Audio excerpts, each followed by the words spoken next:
thème de ce congrès est vraiment récapitule tout dans le Christ, c'est le cas de le dire, puisque c'est le Christ roi. Et on voit comment à tous les niveaux, notre Seigneur Jésus-Christ est la voie, la vie et la vérité.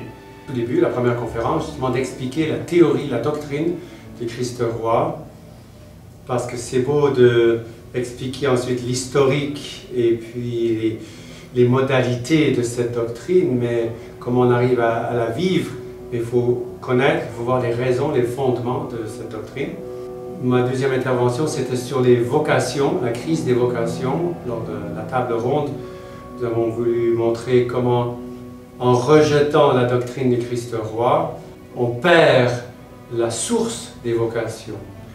Parce que notre Seigneur a dit, quand il serait élevé de terre sur la croix, il attirerait tout à lui. Et en rejetant la croix, il n'y a plus d'attrait. On perd l'envie de se donner à Dieu et de travailler pour son règne.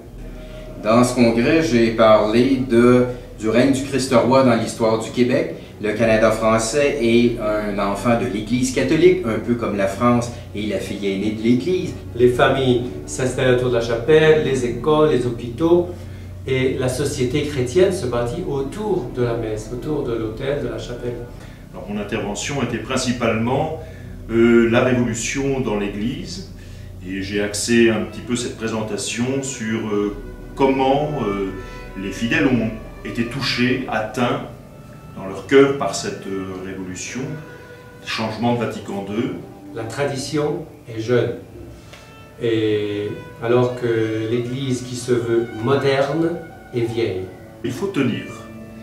Il faut certainement lutter contre le désespoir et lutter contre le fatalisme qui peut être envahissant, se dire il n'y a plus rien à faire. Pour l'instant, la priorité, c'est la formation, c'est de redécouvrir les principes qui ont été à la base des succès passés de notre pays.